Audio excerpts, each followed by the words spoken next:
Assalamualaikum warahmatullahi wabarakatuh. Pada video yang kedua ini saya akan menyampaikan sebuah materi yaitu tentang percepatan bisnis online dengan menggunakan Facebook. Ada dua metode jualan dengan Facebook. Yang pertama adalah dengan cara gratis. Ini biasa kita kenal dengan menggunakan Facebook profile. Dan ini tentunya punya keterbatasan, yaitu kita hanya bisa menambah teman hingga maksimal 5.000 orang saja. Berbeda dengan menggunakan grup ataupun fanpage, kita bisa menjaring pertemanan tanpa batas. Terus kemudian yang selanjutnya adalah dengan cara berbayar atau dengan FB Ads atau iklan Facebook. Nah, ini ciri-cirinya adalah tampil di halaman beranda kita dan ada tulisan bersponsor. Bisa di kolom kanan juga, bisa tampil di halaman beranda kita atau di newsfeed. Nah, ini bisa kita optimalkan dengan menggunakan fanpage. Terus kemudian apa saja kelemahan dan kelebihan dengan cara gratis ataupun cara berbayar? Yang pertama adalah cara gratis, kita dituntut untuk bisa bekerja keras, untuk bisa mempromosikan ya di berbagai forum, di berbagai grup. Jika kita memasarkan produk herbal, misalkan herbal untuk menyubur kandungan, maka kita bisa melakukan promosi di berbagai grup yang ada kaitannya dengan pembahasan masalah kewanitaan. Kemudian kita yang bekerja untuk uang, ya, karena dengan cara gratis maka kita yang terforsir, baik itu waktunya, tenaganya, bahkan biaya. Karena gratis ternyata justru menyita banyak biaya. Bisa jadi untuk langganan internet jauh lebih banyak, kemudian bisa jadi justru mengkonsumsi listrik yang lebih banyak, atau barangkali karena kita lupa waktu, terlalu lama lembur, terlalu banyak lembur dan lain sebagainya, terlalu capek, maka bisa jadi kita jatuh sakit dan justru keluar banyak biaya. Kemudian kita dituntut untuk bisa mengejar orderan, ya, karena dengan cara gratisan tersebut. Dan biasanya penghasilan terbatas dan biasanya jualan tanpa etika, yaitu melakukan tag, spamming, dan numpang lapak di lapak orang lain. Ini adalah salah satu contoh gambar. Ada seorang yang berjualan kamera dengan cara gratisan, kemudian dia melakukan tag kepada teman-teman yang sudah menjadi pertemanan di Facebooknya. Lain halnya dengan cara berbayar atau FB Ads, maka dia sudah melakukan kerja cerdas. Bukan dia yang bekerja untuk uang, tetapi uang yang bekerja untuk kita. Artinya dengan menggunakan fasilitas pembayaran FB Ads atau bisa juga dengan melakukan pembayaran via jasa. Banyak sekali jika kita ketik di Google jasa pembayaran iklan FB Facebook, maka akan banyak sekali jasa yang bertebaran. Nah, ini adalah merupakan suatu kerja cerdas dan kita yang mempekerjakan uang. Artinya uanglah yang bekerja dan pada akhirnya akan mendatangkan konsumen secara otomatis. Kemudian selanjutnya adalah sistem bekerja untuk kita. Nah, ini nantinya ketika kita sudah mulai kebanjiran order karena ada sistem yang bekerja, yaitu kita anggap bahwa Facebook itu adalah sebagai karyawan marketing kita. Nah, sehingga nantinya itu sudah dianggap sebagai sebuah sistem yang bekerja untuk kita, dan nantinya kita cukup merekrut satu admin yang khusus menangani customer service. Jadi kita sudah tidak perlu untuk merekrut orang yang bekerja di dalam bidang marketing. Kemudian biasanya hasilnya optimal, tergantung budget, ya, tergantung budget yang kita anggarkan. Biasanya kalau kita bisa beriklan sendiri maka biasanya per hari, atau jika kita menggunakan jasa minimal biasanya 3 hari.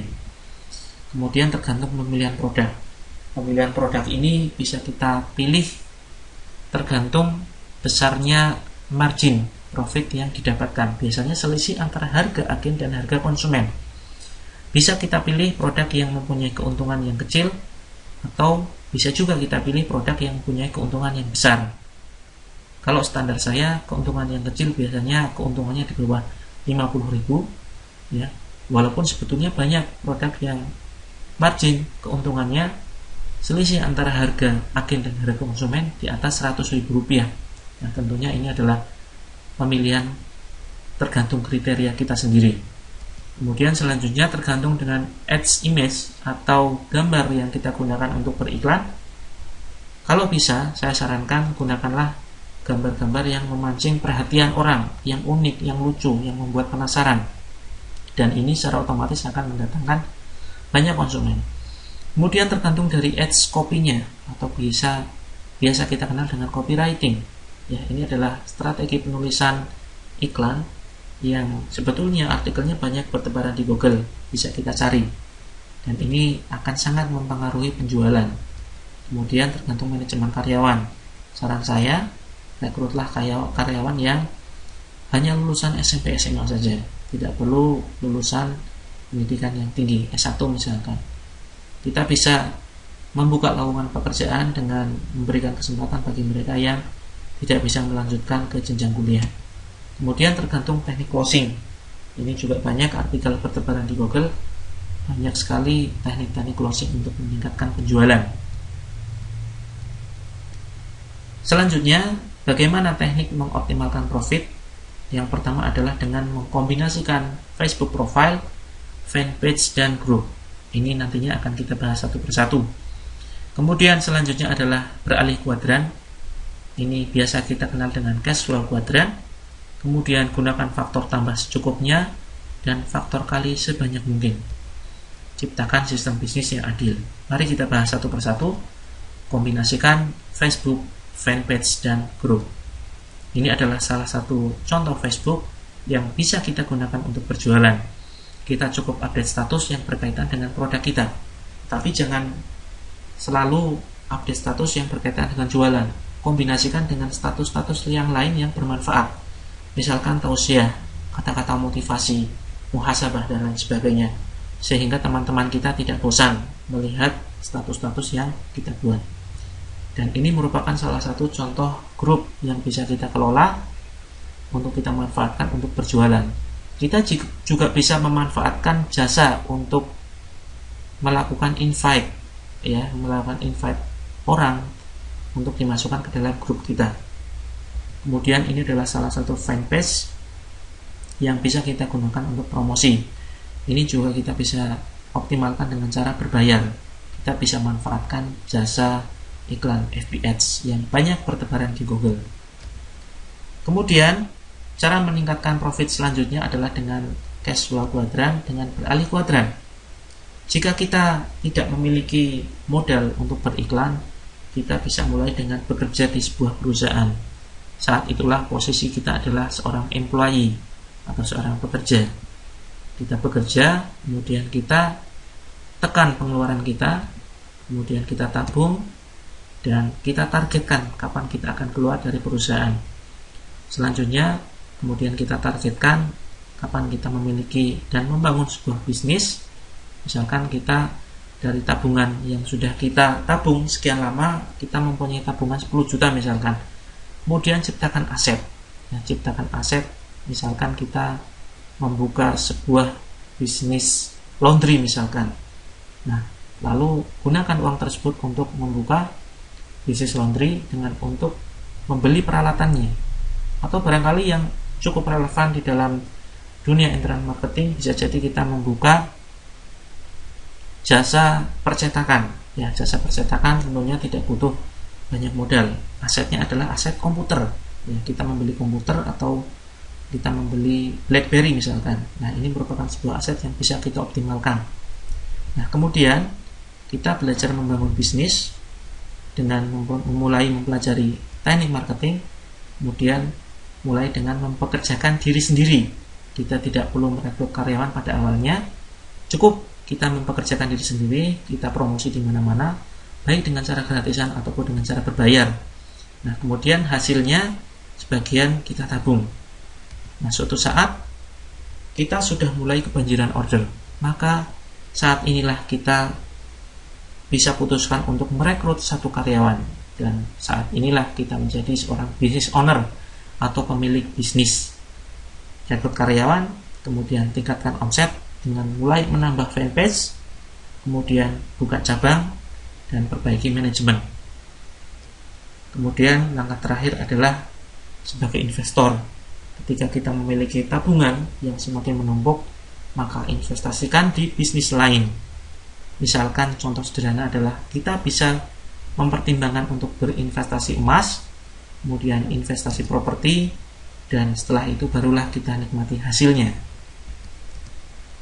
Kemudian cara meningkatkan penghasilan dengan faktor tambah dan faktor kali. Nah, ini ada dua faktor. Yang pertama prinsipnya adalah gunakan faktor tambah secukupnya dan optimalkan faktor kali sebanyak-banyaknya. Apa itu faktor tambah? Ini bisa kita ambil sebuah contoh, misalkan Anda membuka sebuah toko online dan menjual tas khusus untuk wanita. Anda bekerja online mulai Senin sampai Sabtu, sedangkan Ahad libur, hari Minggu libur, dari pukul 8 sampai pukul 5 sore. Keuntungan per buah sebesar Rp50.000 dan tiap bulan Anda bisa menjual rata-rata 80 buah. Sehingga dalam sebulan Anda mendapatkan keuntungan sebesar Rp4 juta. Nah, tetapi kemudian Anda ingin segera membeli rumah, mobil, dan naik haji. Lalu untuk meningkatkan penghasilan, Anda menggunakan strategi faktor tambah, yaitu menambah jam kerja setiap hari dari jam 8 sampai jam 9. Ya, tadinya Anda hanya buka dari jam 8 sampai jam 5, tetapi ini ditambah dari jam 8 sampai jam 9 malam. Sehingga ada peningkatan sebesar Rp3 juta. Nah, dari sini total penghasilan satu bulan adalah Rp4 juta ditambah Rp3 juta. 4 juta ini adalah jam kerja normal, kemudian jam lemburnya adalah sebesar Rp3 juta. Total Anda mendapatkan Rp7 juta. Apa saja yang bisa ditambah? Yang bisa ditambah adalah jam kerja kita atau tenaga kita. Walaupun Anda mempunyai sebuah karyawan atau mungkin katakanlah 10 orang karyawan, jika Anda hanya menambah karyawan di satu lokasi saja, maka itu masih tergolong faktor tambah. Kemudian tempat usaha, walaupun Anda memperluas kantor Anda seluas-luasnya, jika Anda hanya memperluas dari satu lokasi saja, maka itu tetap dikategorikan sebagai faktor tambah. Hambatan utama faktor tambah adalah pertama, keterbatasan waktu, tempat, tenaga, dan biaya. Kemudian dituntut harus selalu bekerja, risiko gagal tinggi, sulit diajarkan, dan sulit menciptakan sistem otomatis. Karena kita dituntut untuk selalu bisa menambah jam kerja, kemudian lokasi, ataupun karyawan. Walaupun karyawan Anda 100 orang, jika Anda hanya mempekerjakan dari satu lokasi saja, maka itu masih dikategorikan sebagai faktor tambah. Kemudian yang kedua adalah faktor kali. Suatu saat Anda mempunyai ide membuka pendaftaran reseller dari toko online Anda, dan ternyata dalam waktu singkat Anda mempunyai 10 reseller yang masing-masing memberikan keuntungan rata-rata Rp2 juta tiap bulannya. Ini adalah salah satu contoh. Anda memiliki 10 orang reseller. Ada beberapa teori faktor kali. Katakanlah dari 10 tersebut hanya 8 reseller saja yang aktif, dan misalkan masing-masing reseller memberikan keuntungan kepada Anda rata-rata sebesar Rp2 juta, maka passive income yang Anda dapatkan adalah Rp2 juta dikalikan 8 cabang atau 8 reseller, hasilnya adalah Rp16 juta. Ini biasa kita terapkan, ya, apapun produknya biasanya akan ada reseller, dan biasanya untuk menjadi reseller ada syarat pengambilan minimal produk. Nah, di sini total penghasilan adalah 16 juta, ya, ditambahkan dengan 7 juta. Ya, ini 7 juta adalah penghasilan kita sendiri, dan 16 juta ini adalah passive income. Total Anda mendapatkan Rp23 juta. Kemudian kekuatan faktor kali, yang pertama adalah hasil berlipat di dalam satu waktu, tergantung banyaknya cabang atau reseller. Lebih efektif mengelola tenaga, waktu, biaya, dan tempat. Kemudian apapun bisnisnya bisa dikembangkan dengan faktor kali. Semakin bagus suatu produk, biasanya semakin banyak reseller yang berminat menjual atau memasarkan. Reseller atau agen merupakan bagian dan nyawa dari faktor kali. Semakin banyak reseller, biasanya semakin tinggi penghasilan kita. Dan semakin kita mahir menduplikasikan skill menjual kita kepada reseller, maka penghasilan kita semakin tinggi. Nah, ini ada satu prinsip yang berbeda dengan prinsip matematika. Jika di dalam matematika 1 kali 1000 itu adalah sama dengan 1000 kali 1, tetapi berbeda dengan prinsip bisnis online. 1 kali 1000 tidak sama dengan 1000 kali 1. Anda lebih baik mempunyai 1000 orang reseller pemula yang gaptek, tetapi masing-masing dari mereka bisa memasarkan 1 produk per bulannya, daripada Anda memiliki 1 orang master reseller yang dia sendirian bisa memasarkan 1000 produk dalam 1 bulan. Kenapa? Ya karena jika Anda hanya memiliki 1 orang, walaupun 1 orang itu master dan dia bisa menjual 1000 produk dalam sebulan, jika terjadi apa-apa dengan orang ini, misalkan sakit, berhenti jualan, dan lain sebagainya, maka habislah omset Anda. Lain halnya ketika Anda memiliki 1000 orang reseller, jika 50% dari mereka ternyata berhenti berjualan karena sakit dan faktor yang lainnya, maka Anda masih memiliki 500 omset penjualan produk. Kekurangan faktor kali yang pertama adalah sulit dipraktekkan. Tentunya butuh panduan praktisi atau mentor. Kemudian biasanya modal besar jika sistem online dan konvensional. Sulit sekali mengontrol reseller, ya, barangkali dari mereka ada yang melakukan kecurangan harga dan lain sebagainya. Kemudian risiko tinggi, rugi, karyawan, tidak amanah dan kesalahan manajemen. Kemudian sulit menerapkan sistem reseller, kapitalisme yang bermodal besar yang berkuasa. Nah, ini akan kita bahas selanjutnya. Kenapa faktor kali sangat penting? Karena ada satu prinsip, keahlian yang tidak terduplikasi adalah kegagalan di masa depan.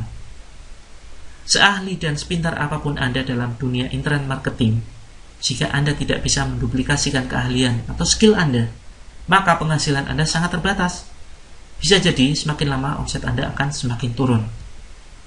Sebagus apapun istilah bisnis Anda, entah itu Anda sebagai seorang affiliate marketer di Amazon, eBay, ClickBank, AdSense, dan lain sebagainya, tetap pada intinya adalah sebuah pemasaran, baik berupa barang atau jasa. Dan jika Anda masih bekerja sendirian, maka di masa depan bisa jadi suatu saat ketika Anda berhenti bekerja, penghasilan Anda ikut berhenti. Ini artinya Anda bisa gagal total.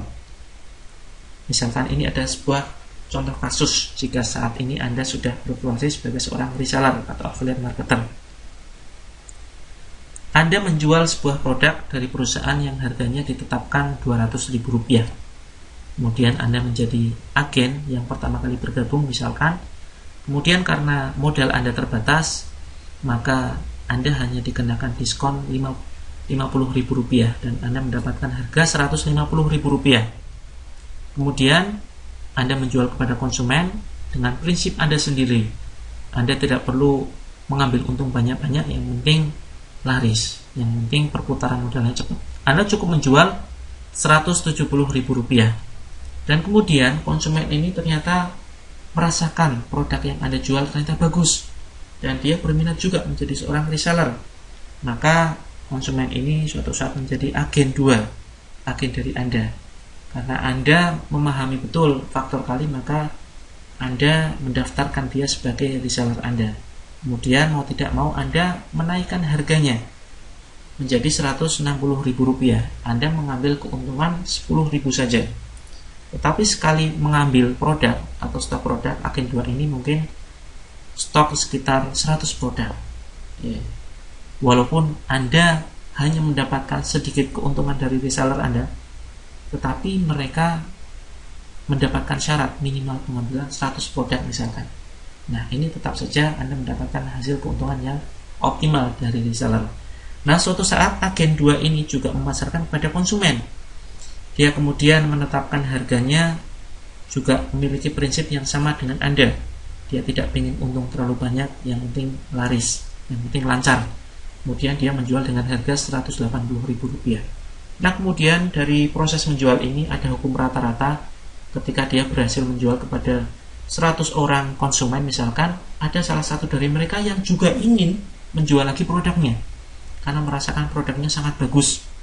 Kemudian terjadilah bagan semacam ini, ada konsumen yang ingin menjual lagi dan akhirnya dia menjadi agen 3. Kemudian agen 2 ini menjual dengan harga yang lebih murah lagi dibandingkan dengan harga yang dia jual kepada konsumennya.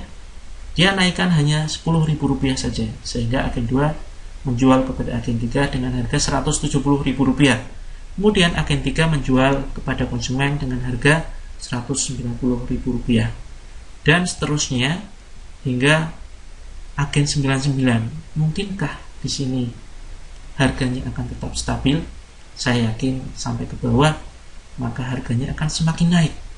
Bisa jadi agen 99 akan mendapatkan harga 1 juta dari agen 98, sehingga dia menjual semakin tinggi pada konsumen. Bisa jadi dia menjual dengan harga 1.100.000. Kemudian suatu saat ada seorang yang punya modal besar, katakanlah agen 100. Dia kemudian negosiasi terhadap perusahaan dan dia mendapatkan harga potongan 50% karena modalnya cukup besar, sehingga dia mendapatkan harga Rp100.000. Dan pada akhirnya orang ini mempunyai prinsip yang sama. Saya tidak ingin menjual terlalu mahal, yang penting sedikit untung dan lancar. Dia menjual harga Rp120.000. Maka dari agen 1 hingga agen 99 ini yang akan dirugikan. Bisnis mereka bisa hancur dalam seketika. Ini adalah suatu fakta yang sering terjadi di dalam sebuah bisnis, dan ini dianggap biasa. Oleh karena itu, marilah kita renungkan, ya, sampai kapan kita mau jualan, mau sampai kapan mencari uang, mau sampai kapan kita memiliki sifat duniawi. Kita tahu bahwa harta kita tidak akan pernah dibawa mati. Jangan sampai kita mati-matian mencari harta yang sifatnya hanya sementara.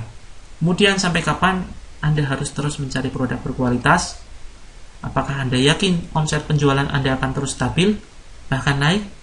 Karena semakin banyaknya pesaing produk Anda dan produk Anda tidak lagi booming, hanya musiman saja. Apakah sistem bisnis Anda sudah memenuhi syarat keadilan? Apakah sistem bisnis Anda aman dari sistem kapitalisme, di mana hanya orang yang bermodal besar saja yang bisa menguasai pasar? Apakah Anda yakin karyawan Anda akan loyal? Manajemen usaha Anda sudah teruji baik dan Anda tidak khawatir dengan risiko kerugian? Karena bisa jadi ketika karyawan kita sudah mengetahui trik bisnisnya, mereka bisa jadi akan mendirikan usaha yang sama atau mungkin berbeda, hanya mengambil ilmunya saja. Jika mereka hanya sekedar mendirikan usaha sendiri, itu tidak masalah, justru akan menambah pundi-pundi amal pahala kita. Tetapi yang merugikan ketika mereka kemudian resign, kemudian mendirikan usaha yang sama dan mengambil seluruh data customer kita. Ini yang berbahaya, yang perlu kita antisipasi dari awal. Dan yang terakhir, apakah Anda sudah berjualan secara jujur dan amanah? Tidak ada yang dirugikan, baik pelanggan Anda maupun penjual lainnya, karena di dalam Islam kita dituntut untuk bisa berjualan secara jujur, menyebutkan seluruh kelemahan produk-produk yang kita jual. Jangan sampai kita berjualan secara tidak jujur, hanya sekedar mengejar keuntungan sesaat. Maka ini perlu kita pertimbangkan. Renungkan semuanya agar kerja keras Anda membangun bisnis online tidak sia-sia. Karena memilih bisnis bagi saya adalah ibarat Anda ingin pergi ke luar kota dengan jarak 500 km misalkan. Lalu Anda dihadapkan pada pilihan kendaraan yang akan kita gunakan. Anda bisa memilih jalan kaki, naik sepeda motor, naik mobil, naik kereta api, naik bis, atau bahkan naik pesawat. Nah, tentu mereka yang memilih naik pesawatlah yang akan tiba lebih dahulu. Di bisnis apapun Anda bisa sukses, tetapi memilih bisnis yang tepat akan membuat Anda mempunyai percepatan menuju kebebasan finansial. Ingin menemukan pesawat bisnis yang tepat? Simak kelanjutan video ini. Demikian yang bisa saya sampaikan. Kurang lebihnya mohon maaf. Assalamualaikum warahmatullahi wabarakatuh.